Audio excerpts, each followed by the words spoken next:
ఆ శ్వేతపత్ర విడుదలని వాయిదా వేసుకున్నారు. ఇక్కడ నేను చాలా సూటిగా ప్రశ్నిస్తున్నా, ఎందుకు వాయిదా వేసుకున్నారు అని అడుగుతా ఉన్నా. ఎందుకు వాయిదా వేసుకున్నారో నేను ప్రత్యేకంగా చెప్పాల్సిన అవసరం లేదు. ఎందుకంటే 5 సంవత్సరాలలో వైఎస్ఆర్ కాంగ్రెస్ పార్టీ పరిపాలన చేసినప్పుడు మా మీద లా అండ్ ఆర్డర్లో సంబంధించిన విషయాల మీద వారు ఆరోపణ చేసినటువంటి ఆరోపణల కన్నా కూడా కేవలం ఈ 45-46 రోజుల్లోనే అంతకన్నా ఘోరమైనటువంటి వైఫల్యాలు ప్రజల కళ్ళకు కనిపిస్తున్నాయి. ఆరోపణలు మాత్రమే చాలా స్పష్టంగా కనిపిస్తూ ఉన్నాయి. ఈ కనిపిస్తున్నటువంటి నేపథ్యంలో శ్వేతపత్రం రిలీజ్ చేస్తే ప్రజలు దాన్ని రిసీవ్ చేసుకోలేరనే ఉద్దేశంతో శ్వేతపత్రాన్ని రిలీజ్ చేయకోకుండా పారిపోయేటటువంటి పరిస్థితి చంద్రబాబు నాయుడు గారికి కలిగింది. ఆయన అంతరాత్మ అంగీకరించలా. నేను ఈ పరిస్థితుల్లో శ్వేతపత్రం 5 సంవత్సరాలు మీరు ఘోరాలు చేశారు, పాపాలు చేశారు, నేరాలు చేశారు అని నేను చెప్తే ప్రజలు మీరేం చేశారు ఈ నెల 15 రోజుల్లోనో ఈ 46 రోజుల్లోనో మీరేం చేశారని ప్రశ్నిస్తారనేటువంటి భయంతో ఆయన ఇప్పుడు ఏం చెబుతుందంటే అసెంబ్లీలో మేము శ్వేతపత్రం రిలీజ్ చేస్తాం. మరి అన్ని అసెంబ్లీలు చేయొచ్చుగా, ఇక్కడ ఎందుకు చేయలేదు? ఆ నేపథ్యం అలా ఉందని ఈ సందర్భంగా నేను మనవి చేస్తున్నా.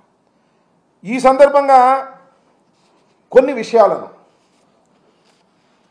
మీడియా ద్వారా రాష్ట్ర ప్రజానీకానికి తెలియపరచాలనే ఉద్దేశంతో ఒక ప్రయత్నాన్ని నేను చేస్తున్నా. దానిలో ప్రధానమైనది ఏంటంటే 3 విషయాలను ఇక్కడ మచ్చుకు 3 విషయాలను మాత్రం ప్రస్తావన చేస్తా. అదేమిటంటే మన ఉమ్మడి జిల్లాలో పల్నాడు జిల్లాలో వినుకొండలో జరిగినటువంటి ఒక దారుణమైన హత్య. అది సోషల్ మీడియాలో కానీ మరో రకంగా కానీ అందరూ చూసే ఉంటారు. ఎంత దారుణంగా హత్య జరిగిందో నేను ప్రత్యేకంగా చెప్పాల్సినటువంటి అవసరం లేదు. దీన్ని వాళ్ళు ఏం చెప్తారంటే ఇది రాజకీయ హత్య కాదు, 2 మిత్రుల మధ్యన జరిగినటువంటి హత్య అని అటు పోలీస్ వైపు నుంచి ఇటు ప్రభుత్వం వైపు నుంచి చెప్పి దీన్ని డైల్యూట్ చేయాలనేటువంటి ప్రయత్నం చేస్తున్నారు. నేను మనస్ఫూర్తిగా చెప్తున్నా, అందరికీ తెలుసు పల్నాడులో రషీద్ అనేటువంటి మరణించినటువంటి వ్యక్తి డిసీజ్ వైఎస్ఆర్ కాంగ్రెస్ పార్టీకి చెందినటువంటి వ్యక్తి. జిలానీ అనే అతను ప్రస్తుతం తెలుగుదేశంలో ఉన్నారు. అంతకుముందు వైసీపీలో ఉన్న మాట వాస్తవం. ఒక 2 సంవత్సరాల క్రితమో సంవత్సరం క్రితమో ఉన్నారు. ఎలా ఉన్నారంటే లావు శ్రీకృష్ణదేవరాయలు గారు కూడా మా పార్టీలో ఉన్నారు కదా అప్పుడు, అట్లాగే అప్పుడు ఉన్నారు. ఎలా అంటే పార్థసారథి గారు మా పార్టీలో ఉన్నారు కదా అప్పుడు, అలాగే ఉన్నారు. అలాగే ఆనం రామనారాయణ రెడ్డి గారు మా పార్టీలో ఉన్నారు కదా, అలాగే ఉన్నారు. అక్కడ తెలుగుదేశంలోకి వెళ్ళారు. తెలుగుదేశంలోకి వెళ్ళి అక్కడ ఉన్నటువంటి స్థానిక శాసనసభ్యుడు ఆంజనేయులు గారి ప్రోద్బలంతో, అలాగే మక్కిన మల్లికార్జున గారి ప్రోద్బలంతో దౌర్జన్య కాండలను నిర్వహించేటటువంటి క్రమంలో అతి దారుణంగా ఒక యువకుణ్ణి, కక్షలు లేవు, కార్పణ్యాలు లేవు. నేను అడుగుతా ఉన్నా, పోనీ ఆ రషీద్ అనే అతను ఇంతకుముందు ఏమన్నా హత్య చేశాడా, ఎవరన్నా పొడిచాడా, ఏదైనా క్రిమినల్ కేసు చేశాడా? అలాంటి వ్యక్తిని అతి దారుణంగా రోడ్డు మీద చంపేశారు. దీన్ని ప్రశ్నిస్తే జగన్మోహన్ రెడ్డి గారు వెళ్ళి పరామర్శిస్తే భరించలేకపోతున్నారు. అది వ్యక్తిగతమైన తగాదా? నేను అడుగుతా ఉన్నానండి, అది వ్యక్తిగతమైన తగాదా అనుకున్నాను కాసేపు. వాళ్ళిద్దరిది స్థానికంగా ఉన్న శాసనసభ్యుడు కానీ స్థానికంగా ఉన్నటువంటి పార్లమెంటు సభ్యులు కానీ లావు శ్రీకృష్ణదేవరాయలు గారి ఆంజనేయులు గారు కానీ వెళ్ళి మరణించినటువంటి కుటుంబాన్ని ఎందుకు పరామర్శించలేదు? చెప్పండి దీనికి సమాధానం. నిజంగా అది రాజకీయాలకు సంబంధం లేదు, ప్యూర్లీ ఏ డిస్ప్యూట్ బిట్వీన్ 2 ఇండివిజువల్స్. ఎందుకు మీరు సంప్రదించలేకపోయారు? నేను మనవి చేస్తున్న ఎఫ్ఐఆర్లో కూడా స్థానిక శాసనసభ్యుడి మీద మల్లికార్జున గారి మీద ఆరోపణలు చేయడం జరిగిందని కూడా ఎఫ్ఐఆర్లు ఇంక్లూడింగ్ ఎఫ్ఐఆర్లో ఆరోపణలు చేయడం జరిగిందని కూడా నేను ఈ సందర్భంగా మనవి చేస్తున్నా. ఇందాక హోంమంత్రి గారు మాట్లాడుతున్నారు, అది గంజాయి తాగిన మొత్తంలో నరికేశాయంట.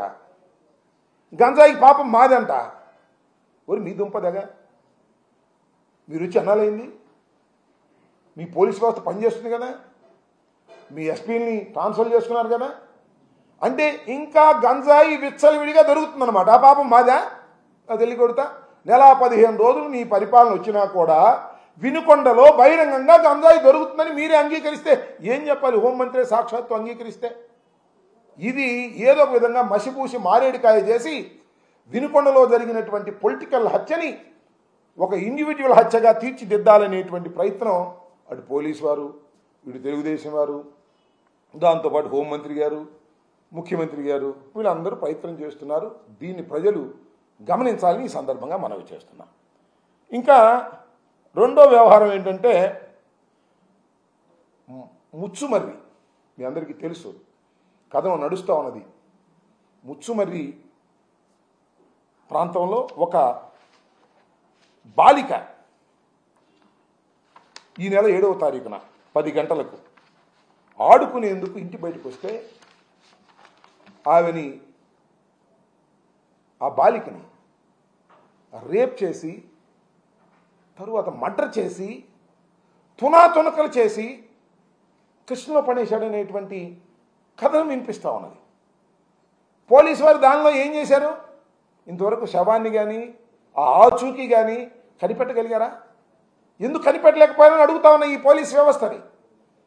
హోంమంత్రి గారిని అడుగుతా ఉన్నా, ముఖ్యమంత్రి గారిని అడుగుతా ఉన్నా. ఇదంతా పోయి నిన్న చాలా చిత్రమైన విషయం ఏంటంటే ఒక కుర్రవాడిని దురదృష్టవశాత్తు మరి అతను తీసుకొచ్చారు. వాడు అనుమానితుడని వాడు ఎరగొట్టారు. పోలీస్ స్టేషన్లో చనిపోయాడు. అతని మీద గాయాలు ఉన్నాయి.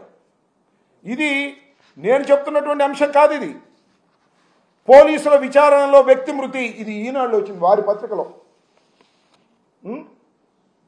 పోలీస్ విచారణలో వ్యక్తి మృతి. పోలీసు విచారిస్తుండగా ఆ వ్యక్తిని కొడితే ఆ వ్యక్తి మరణించినటువంటి సందర్భం. Lockup death. దళితుడు అతను. పైగా లాకప్ డెత్ చేస్తే దాన్ని మసిపూసి మారేడికాయ చేసేసి అంతటితో క్లోజ్ చేసేసి దహనం చేసేసి కార్యక్రమం చేస్తున్నారు. ఇది ప్రభుత్వ హత్య. దీని మీద న్యాయ విచారణ జరపవలసినటువంటి బాధ్యత ఉన్నది. నిజంగానే ఈ ప్రభుత్వానికి చిత్తశుద్ధి ఉంటే అనుమానితుడిని తీసుకొచ్చి ఇష్టం వచ్చినట్టుగా కొట్టి అతన్ని మరణానికి కారణమైనటువంటి పోలీసు వ్యవస్థ మీద తక్షణమే యాక్షన్ తీసుకోవాలి, విచారణ జరపాలి. అదేం లేదు, మసిపూసి మారేడికాయ చేసేసి పక్కకు తోసేసే ప్రయత్నం చేస్తున్నారు. నేను మనవి చేస్తున్నా, దళిత సంఘాలకు కానీ, పౌర హక్కులకు సంబంధించిన వారు కానీ, సివిల్ రైట్స్కి సంబంధించిన వారు కానీ దీని మీద ఫైట్ చేయాలి, న్యాయ పోరాటం చేయాలి. అవసరమైతే కోర్టుకు వెళ్ళి ఈ లాకప్ డెత్ మీద విచారణ జరపవలసినటువంటి బాధ్యత సమాజానికి కూడా ఉంది, న్యాయ వ్యవస్థ కూడా ఉందని ఈ సందర్భంగా మనం వచ్చింది. అవసరమైతే న్యాయ వ్యవస్థ సూమోటివ్గా కూడా తీసుకున్నటువంటి సంఘటనలు ఉన్నాయి. సూమోటివ్గా కూడా తీసుకొని విచారణ జరిపేటటువంటి కార్యక్రమం చేస్తే పోలీసు లాకప్ డెత్లు తగ్గుతాయి. నిందితుని తీసుకొస్తాం, లాకప్లో పెట్టడం, కొట్టడం, వాడు చచ్చిపోయేదాకా కొట్టడం, వాడు నేరం ఒప్పుకోమనడం, ఈ ధర్మమేనా అని అడుగుతా ఉన్నా. దీని మీద హోంమంత్రి సమాధానం చెప్పవలసినటువంటి బాధ్యత ఉన్నది అనేది ఈ సందర్భంగా నేను గుర్తు చేయదలుచుకున్నా. ఇంకా మూడో విషయానికి వెళ్ళినప్పుడు పొంగనూరు మీరందరూ చూశారు. పొంగనూరులో మా ఎంపీ మిథున్ రెడ్డి గారు పొంగనూరు వెళ్ళాడు. వెళ్ళకూడదా మిథున్ రెడ్డి గారు పొంగనూరు? ఎక్కడికి వెళ్ళాడు? అక్కడ మాజీ ఎంపీ రెడ్డప్ప ఇంట్లోకి వెళ్ళాడు. ఇంటికి వెళ్ళి మా కార్యకర్తలను పిలిచి పరామర్శిస్తుంటే తెలుగుదేశం కార్యకర్తలందరూ వచ్చి దాడి చేశారే, ఇంటి మీద రాళ్లు వేశారే, అక్కడ వాహనాలను దహనం చేశారే, వాహనాలన్నింటినీ కూడా ధ్వంసం చేశారే. ఇవన్నీ ఎప్పుడు జరిగినాయి? పోలీసుల సమక్షంలో జరిగాయి. లా అండ్ ఆర్డర్ ఉండట్టు ఈ రాష్ట్రంలో లేనట్టే చెప్పమని అడుగుతా ఉన్నా, ప్రభుత్వాన్ని అడుగుతా ఉన్నా, ముఖ్యమంత్రి గారిని అడుగుతా ఉన్నా. లా అండ్ ఆర్డర్ ఉందా? ఒక ఎంపీ తన నియోజకవర్గంలోకి వెళ్ళి అక్కడ కార్యకర్తలను కలుసుకునేటటువంటి స్వేచ్ఛ లేనప్పుడు ఈ రాష్ట్రంలో లా అండ్ ఆర్డర్ ఉందని ఎలా అనుకోవాలో చెప్పని మనం చేస్తున్నాం. ఇంకా ఒక చిత్రమైన విషయం చెప్తా.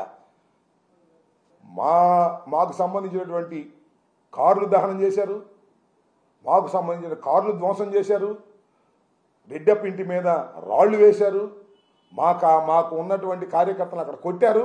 చివరికి తీస్తే కథ ఏంటంటే పొంగనూరులో ఈ సంఘటనలో మిథున్ రెడ్డి మీద రెడ్డప్ప మీద ఇంకా 60 మంది మీద 307 కేసు పెట్టారు తిరిగి మా మీద. ఏమిటి అన్యాయం?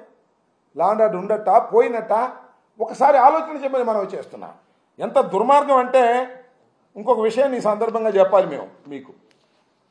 ఇవాళ నారా చంద్రబాబు నాయుడు గారు కూడా మాట్లాడారు. మాట్లాడుతూ ఏమన్నారంటే, సరే ఆయన సహజంగా మాటలు కోటలు దాటుతాయి. ఏమంటారంటే శాంతి భద్రతల విషయంలో రాజీ లేదు, పోలీసులు కఠినంగా వ్యవహరించాలి, తెలుగుదేశం కార్యకర్తలు తప్పు చేసినా ఉపేక్షించవద్దని స్పష్టం చేశారు. తెలుగుదేశం కార్యకర్తలు తప్పు చేసినా ఉపేక్షించవద్దు అని పేపర్లో చెప్తాడు, కానీ మా మీద కేసులు పెడతారు.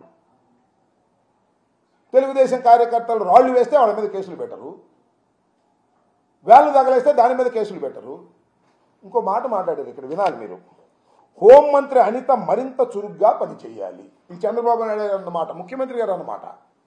హోంమంత్రి అనిత గారు చురుగ్గా పనిచేయాలి అంటే ఏంటి దాని అర్థం? హోంమంత్రి అనిత గారు, వంగలపూడి అనిత గారు చురుగ్గా పనిచేయటం లేదు అంటే ఒక మాట చెప్పాలంటే పని చేయటం లేదు. ఇంకో మాటలో చెప్పాలంటే ఆమె పనికిరాదు, నేనే లా అండ్ ఆర్డర్ని పర్యవేక్షిస్తా, ఆమె కాదు ఇక అనేటువంటి మాట మాట్లాడారు. అమ్మా తల్లి అనిత గారు ఆలోచించుకోమని మనం చేస్తున్నా. నీ మీద ఆరోపణ చేస్తున్నారు వాళ్ళు, నువ్వు సరిగ్గా పని చేయటం లేదనేటువంటి భావనతో మాట్లాడుతున్నారు. అందువల్లనే కానీ వాళ్ళ తెలుగుదేశం ఆఫీసులో చంద్రబాబు నాయుడు గారు నన్ను చురుగ్గా పనిచేయట్లేదని అన్నాడు, అందువల్ల గట్టిగా చురుగ్గా మాట్లాడాలని ఇవాళ తెలుగుదేశం ఆఫీసులో ప్రెస్ మీట్ పెట్టి జగన్మోహన్ రెడ్డి గారిని, వైసీపీని చాలా ఇష్టం వచ్చినట్టుగా మాట్లాడే కార్యక్రమం చేశారు. ఏమంటది? పులివెందుల ఎమ్మెల్యే అంటే మాజీ ముఖ్యమంత్రి అనటం ఇష్టం లేదు ఆమెకి. పులివెందుల ఎమ్మెల్యే నువ్వు మా మీద ఆరోపణ చేస్తావా? 36 హత్యలు జరిగాయని చెప్తావా? మర్యాదగా హత్యల లిస్ట్ నాకు, లేకపోతే నీ మీద కేసు పెడతా అంటే 36 రాజకీయ హత్యలు ఈ 45 రోజుల్లో జరిగాయి అంటే అది తప్పట. జగన్మోహన్ రెడ్డి గారి మీద కూడా కేసు పెడతారంట. పెట్టమ్మా, నీకు ఆ పవర్స్ ఉంటే పెట్టు తల్లి, కాదని మేము అంటలేదే. పెట్టడానికి అవకాశం ఉంటే పెట్టకుండా ఉంటారా మీరు? నాకు అర్థం కాల. రఘురామకృష్ణరాజు కేసు 3 సంవత్సరాల తర్వాత కేసు పెట్టారు కదా మీరు. జగన్మోహన్ రెడ్డి గారి మీద ఏ మాత్రం అనుమానం ఉన్నా, ఆస్కారం ఉన్నా తప్పుడు కేసులు పెట్టడానికి మీరు సిద్ధమవుతున్నారు అనేది మాకు చాలా స్పష్టంగా అర్థమవుతుంది. దాంతోపాటు ఏదో అందండి, మాట గుర్తు రావట్లేదు నాకు. జగన్మోహన్ రెడ్డికి ఏమైనా మైండ్ దొబ్బిందా అంది. ఎవరు అన్నది తెలుసా? హోంమంత్రి గారు, మహిళా హోంమంత్రి గారు. జగన్మోహన్ రెడ్డి గారికి మైండ్ దొబ్బిందా అనే మాట మాట్లాడుతున్నామంటే తల్లి ఏం చెప్పాలి? ఈ రాష్ట్రంలో ఇంకా లా అండ్ ఆర్డర్ను కాపాడేటటువంటి పరిస్థితి నీ దగ్గర ఉందని మేము నమ్మాలా? ఎవరికి మైండ్ దొబ్బింది? నువ్వు సరిగ్గా పని చేయటం లేదు అన్న చంద్రబాబు గారికా? లేదు. ఇట్లాగే మీడియా సమావేశంలో మిత్రులు అడిగారు, ఏమండి అక్కడ అలా జరుగుతుంది, ఇక్కడ ఎలా జరుగుతుంది, మీరు కట్టడి చేయట్లేదు హోంమంత్రికి అంటే ఏం చేయమంటారు? నన్ను లాఠీ పట్టుకోమంటారా? తుపాకీ పట్టుకోమంటారా? అన్నవాళ్ళకు దొబ్బిందా? నువ్వు లాఠీ తుపాకీ పట్టుకుంటావా? లాఠీ పట్టుకునేటటువంటి పోలీసుని అయ్యా లాఠీ ఉపయోగించు సందర్భం వచ్చినప్పుడు అని చెప్పు. తుపాకీ పట్టుకున్నటువంటి పోలీసు వారిని, ఎస్ఐని, సిఐని, డిఎస్పీని అవసరమైతే తుపాకీ ఉపయోగించమని చెప్పు, అన్నీ సర్దుకుంటాయి. నువ్వు లాఠీ పట్టుకోవాల్సిన అవసరం ఏముంది? నువ్వు తుపాకీ పట్టుకోవాల్సిన అవసరం ఏముంది? ఎంత వ్యవస్థ ఉంది, ఎంతమంది ఐపీఎస్ ఆఫీసర్లు ఉన్నారు, ఎంతమంది డీజీపీ ఐజీలు ఉన్నారు, ఎంతమంది ఎస్పీలు ఉన్నారు, ఎంతమంది డిఎస్పీలు ఉన్నారు. వీళ్ళందరినీ వదిలేసి నన్ను లాఠీ పట్టుకోమంటారా, నన్ను తోటా పట్టుకోమంటారా, నన్ను తుపాకీ పట్టుకోమంటారా అంటే జగన్మోహన్ రెడ్డి గారికి మైండ్ దొబ్బింది. ఏం మాటలవి? ఒక పద్ధతి లేకోకుండా మాట్లాడేటువంటి కార్యక్రమం చేస్తున్నారు. మొత్తం జరిగినవన్నీ కూడా నేను ఎత్తిన పడేస్తారు, గుర్తుపెట్టుకోమని మనవి చేస్తున్నా. కాస్త జాగ్రత్తగా మాట్లాడండి. మీరు ఇటువరకులాగా తెలుగుదేశం మహిళా అధ్యక్షురాలు కాదు, యూఆర్ రెస్పాన్సిబుల్ పోస్ట్లో ఉన్నారు, మీరు హోంమంత్రిగా ఉన్నారు.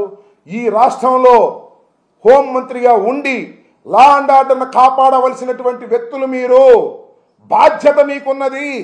మీ దగ్గర పెద్ద వ్యవస్థ ఉన్నది. అదేమంటే పోలీస్ వ్యవస్థ నిర్వీర్యం చేసి ఎన్నాళ్ళు చెప్తారమ్మా ఈ కథలు? నాకు అర్థం కాల. ఎన్నాళ్ళు చెప్తారు పోలీస్ వ్యవస్థ నిర్వీర్యం అయిపోయింది అని? ఎన్నాళ్ళు చెప్తారు? ఓ నెల చెప్పారు, 2వ నెల వచ్చింది, ఇంకా చెప్తానే ఉంటారా? అదేమంటే వివేకానంద రెడ్డి హత్య, గులకరాయి, కోడికత్తి, ఎన్నాళ్ళు చెప్పుకుంటారమ్మా ఇవన్నీ? నేను అవన్నీ చెప్పే కదా మీరు అధికారంలోకి వచ్చారు. ప్రజలు నమ్మారో నమ్మలేదో కారణాలు ఏంటో అది వేరే విషయం. మేము అపోజిషన్లో ఉన్నాం. కేవలం 11 సీట్లతో పరిమితమై ఉన్నాం మేము. ఇంకా మీరు ఆ కథలు చెప్తే అట్టకు మీ కథలు చెప్పండి. మేము ఏదైనా అడిగితే వినుకొండలో హత్య జరిగింది, దీనికి కారణం ఎవరంటే అక్కడ బాబాయిని హత్య చేశారు, ఇదే సమాధానం. మొచ్చుమరిలో బాలిక యొక్క ఆచూకీనే మీరు చెప్పలేకపోయారు, చివరికి డెడ్ బాడీని కూడా పట్టుకోలేకపోయారంటే ఇంకో కథ మీరు చెప్తారు. ఇలా కథలు చెప్పేటటువంటి కార్యక్రమం కాదు. మేము ఓటమి పాలయ్యాం, అధికారంలోకి మీరు వచ్చారు, ఇంకా మమ్మల్నే దూషిస్తూ కాలయాపన చేయటం అనేది సమంజసమైనటువంటి అంశం కాదని ఈ సందర్భంగా నేను మనవి చేస్తున్నాను.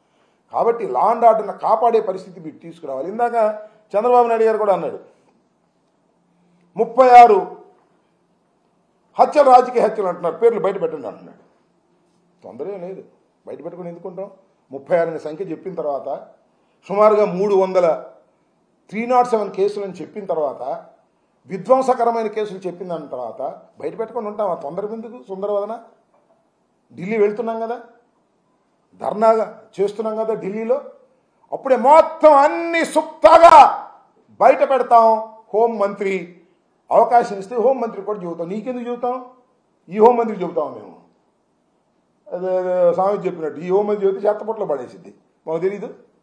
కాబట్టి అన్నిటికీ సమాధానం చెబుతాం. నేను ఒక్కటే మనవి చేస్తున్నా, 5 సంవత్సరాలు మా మీద మీరు ఆరోపణలు చేశారు. నెల 15 రోజుల్లోనే ఈ రాష్ట్ర ప్రభుత్వం లా అండ్ ఆర్డర్లో పూర్తిగా విఫలమైందనేటువంటి భావన ప్రతి సామాన్యుడికి కలిగేటటువంటి పరిస్థితి ఏర్పడిందనే విషయాన్ని కూడా ఈ సందర్భంగా నేను చెప్పదలుచుకున్నాను. ఎవరో నిన్న ఒక మంత్రి గారు, కేంద్ర మంత్రి గారు, పార్లమెంటు సభ్యులు అంటున్నాడు, జగన్మోహన్ రెడ్డి రోడ్డు మీదకి వస్తే రాష్ట్రం నష్టపోద్ది అని. జగన్మోహన్ రెడ్డిని రోడ్డు మీదకి తీసుకొచ్చేది మీరే కదా. నెల రోజుల్లో రోడ్డు మీదకి తీసుకొచ్చారు జగన్మోహన్ రెడ్డి గారిని. అసలు 2-3 నెలల దాకా మేము మాట్లాడకూడదు అనుకున్నాం. నెల 15 రోజులకే వినుకొండలో దౌర్జన్యం చేసి దారుణమైన హత్య చేసి మీరు ఇవాళ జగన్మోహన్ రెడ్డి గారిని రోడ్డు మీదకి తీసుకొచ్చేటువంటి పరిస్థితి చేస్తున్నారు. జగన్మోహన్ రెడ్డి గారు రోడ్డు మీదకి వస్తే నష్టపోయేది రాష్ట్రం కాదు. జగన్మోహన్ రెడ్డి గారు రోడ్డు మీదకి వస్తే నష్టపోయేది తెలుగుదేశం. తెలుగుదేశం చేస్తున్నటువంటి అక్రమాలను, అన్యాయాలను, హత్యలను, ఫెయిల్యూర్ ఆఫ్ లా అండ్ ఆర్డర్ను, అదేవిధంగా హామీలు నిలబెట్టుకోలేకపోవడాన్ని రోడ్డు మీదకు వస్తాం, ప్రజలకు వివరిస్తాం. జగన్మోహన్ రెడ్డి కదిలితే ప్రభంజనం అవుతుంది మీరు చేసే చేష్టల వల్ల, గుర్తుపెట్టుకోమని మనవి చేస్తున్నా. ఒక ఆయన అంటున్నారు, ఒక 6 నెలల టైం ఇవ్వండి అప్పుడేంటి అని. లా అండ్ ఆర్డర్ గురించి మాత్రం ఇమీడియట్గా మాట్లాడతాం. మీ పథకాల గురించి 6 నెలలు 4 నెలలు టైం ఇద్దాం, ఓకే, నాకేం అభ్యంతరం లేదు. ఏమండి, తల్లికి వందనం జియో రిలీజ్ చేశారుగా, చేశారు లేదా? మరి దాని గురించి మాట్లాడమంటే విధి విధానాలు ఇంకా నిర్ణయం కాలేదంట. చేయటమేమో జియో ఇష్యూ చేశారు, స్కూల్స్ తెరిచారు, పిల్లలు బడికి వెళ్తున్నారు. తల్లికి వందనంలో తల్లికి ఇవ్వలేదు, పిల్లలకి ఇవ్వలేదు, విధి విధానాలు నిర్ణయిస్తాం. ఏంది విధి విధానాలు నిర్ణయించేది? దానిలో క్లియర్గా విధి విధానాలు ఉంటే, అయ్యా అదే సామెత చెప్తారు, కళ్యాణం చేసే కళ, కాపురం చేసే కళ కాళ్ళ గోళ్ళు దగ్గరే తెలిసిపోద్దంట. అలాగే మీరు 5 సంవత్సరాల పరిపాలన ఏ విధంగా చేస్తారో ఈ నెల 15 రోజుల్లో, 46-47 రోజుల్లోనూ చాలా క్లియర్గా అర్థమైపోయింది. మీరు దౌర్జన్యాలు చేయటం, అక్రమాలు చేయటం, మా కార్యకర్తల్ని హత్య చేయటం, మా కార్యకర్తల మీద కేసులు పెట్టడం, 307లు. జగన్మోహన్ రెడ్డి గారి మీద 307 పెట్టారు, ఎదురు ఐపీఎస్ ఆఫీసర్ల మీద 307 పెట్టారు, ఒక డిఎస్పీ మీద 307 పెట్టారు, ఒక డాక్టర్ మీద 307 పెట్టారు, మిథున్ రెడ్డి మీద 307 పెట్టారు, మరి పిన్నెల రామకృష్ణారెడ్డిని 307 పెట్టారు, అలాగే అప్పిరెడ్డి వీళ్ళందరి మీద అవినాష్ వీళ్ళందరి మీద 307 పెట్టారు. పెట్టుకుంటే పోతున్నారు 307లో. 302 కూడా పెడతారు డెడ్ బాడీ దొరికితే. డెడ్ బాడీ దొరకలేదు అందుకని ఆగారు. అంత గాయం కూడా లేకుండా 307 పెట్టేస్తున్నారు. ఏంది నాకు అర్థం కాల. హౌ యూఆర్ మిస్యూజింగ్ ఆఫ్ 307 అన్యాయంగా అక్రమంగా పొలిటికల్ గ్రడ్జిని తీర్చుకోవడం కోసం 307 పెట్టారు. మీరు ఇంతమంది మీద 307 పెడితే ఏమైందే మాకు నాకు అర్థం కాల. జైల్లో ఉండటానికేగా ఉంటాం, ఏముంది దానిలో గొప్ప ఏంటి? మీ చంద్రబాబు జైల్లో లేడా? మా జగన్మోహన్ రెడ్డి జైల్లో లేడా? పక్కన ఉన్న రేవంత్ రెడ్డి జైల్లో లేడా? ఉంటాం. బట్ ప్రజలు ఏం ఆలోచిస్తారో ఒక్కసారి ఆలోచించుకోండి. దాన్ని బట్టి మీరు మాట్లాడే మాటలు ఇవాళ గౌరవనీయ హోంమంత్రి గారు మాట్లాడినటువంటి తీరు చూస్తే నాకు చాలా ఆశ్చర్యం వేసింది. ఏక వచ్చిన సంబోధనతో జగన్మోహన్ రెడ్డి గారిని మాట్లాడుతున్నారు. Jaganmohan Reddy is a public figure. నేను మనవి చేస్తున్నా, జగన్మోహన్ రెడ్డి అనే వ్యక్తి ఒక అత్యంత ప్రజాదరణ కలిగిన వ్యక్తి. 40% ఓట్ షేర్ మీకుంది. 53% మీకంటే తెలుగుదేశానికి కాదు, మీకు జనసేనకి బీజేపీకి కలిపి 53, మా ఒక్కళ్ళకే 40% ఉన్నది. అలాంటి నాయకుడు జగన్మోహన్ రెడ్డికి 40%. జగన్మోహన్ రెడ్డి కోసం ఎంత దూరమైనా వెళ్ళేటటువంటి 40% ఓటర్లు ఈ రాష్ట్రంలో ఉన్నారు. మీకు ఒకసారి ఆ బీజేపీది మైనస్ చేస్తే, మన పవన్ కళ్యాణ్ది జనసేన మైనస్ చేస్తే మీది 30% కూడా ఉండదు. గుర్తుపెట్టుకోండి. మీరు మాట్లాడుతున్నారు ఇవాళ మీ చుట్టూరా నలుగురికి అమ్ముకున్నారు కాబట్టి, నలుగురు కలిసి వచ్చారు కాబట్టి మీరేదో మాట్లాడుతున్నారు. ఒకసారి వెనక్కి తిరిగి చూసుకోండి. ఇవాళ జగన్మోహన్ రెడ్డి గారు పులివెందుల శాసనసభ్యుడే కాదని మేము అంటలా. దాన్ని నొక్కి నొక్కి నొక్కి అని ఇన్సల్ట్ చేయాలని ప్రయత్నం చేస్తున్నారు. మీరు మాజీ హోంమంత్రి అవుతారు, మీరు మాజీ శాసనసభ్యులు అవుతారు, చంద్రబాబు నాయుడు గారు కూడా మాజీ ముఖ్యమంత్రి అవుతాడు, మరి ఎమ్మెల్యే అవుతాడు లేదో తర్వాత చూద్దాం. ఎమ్మెల్యే అయితే ఆ కుప్పానికి ఎమ్మెల్యే అవుతాడు. ఇంతే గుర్తుపెట్టుకోండి. మళ్ళా రోజులు గిర్రం తిరిగి వస్తాయనే వాస్తవాన్ని మీరు గమనించాలని ఈ సందర్భంగా నేను చెప్పదలుచుకున్నాను. ఇంకా సార్ అనిత గారు ఒక ఇంటర్వ్యూలో మీరు రివైజ్ చేసుకుంటారంటే 6 నెలల సమయంలో మేమంటే చూపిస్తాం చెప్పాను. నేను చూశాను. నేను హోంమంత్రి గారు అప్పుడు ఒక ఇంటర్వ్యూలో అంటే రాధాకృష్ణ ఇంటర్వ్యూలో అనుకుంటా, ఒక 6 నెలల టైంలో మొత్తం అన్ని చాప్టర్లు క్లోజ్ చేస్తా ఉన్నారు. అదే కార్యక్రమంలో ఉన్నారు. ఇప్పుడు అనిత గారి వాళ్ళ హోంమంత్రి కాకముందు ఆ మాట అన్నారు. మరి అన్నీ తానే నడుపుతున్నటువంటి తెర వెనుక నడుపుతున్నటువంటి లోకేష్ గారు చెప్పాడు కదా, రెడ్ బుక్ జాగ్రత్త, అన్ని రెడ్ బుక్లో ఉన్నాయి రాసుకుంటున్నా, మనం రాగానే వాటిని తీసే బాధ్యత రెచ్చగొట్టారని మనం చూస్తున్నాం. నేను ఏదేంటంటే ఒక ఎమ్మెల్యే పేరు చెప్పటం, ఆ ఊరెళ్ళి ఆ ఎమ్మెల్యేది రెడ్ బుక్లో ఉంది, బట్టల ఊడదీసి నడి బజారు మీద నడిపించే బాధ్యతనే తీసుకుంటానన్నాడు లోకేష్ గారు. మరి ఆ బాధ్యత తీసుకుంటున్నారు కాబట్టి వీళ్ళు ఆ పని చేస్తున్నారు. ఇక ఇళ్ళ మీద పట్టడం, దౌర్జన్యం చేయటం, ఈ కార్యక్రమం. నేను ఒక మాట చెప్తున్నా, ఇవాళ తెలుగుదేశం కార్యకర్తలకు ఏ విధమైన కాన్ఫిడెన్స్ ఉందంటే మనం ఏం చేసినా పోలీసులు మనం ఏం చేయరు అనేటువంటి కాన్ఫిడెన్స్ చంద్రబాబు నాయుడు గారు, లోకేష్, హోంమంత్రి గారు వాళ్ళకి ఇచ్చారు. ఆ కాన్ఫిడెన్స్ని బ్రేక్ చేయకపోతే మీరు సర్వనాశనం అయిపోతారు. గుర్తుపెట్టుకోమని మనం చేస్తున్నాం.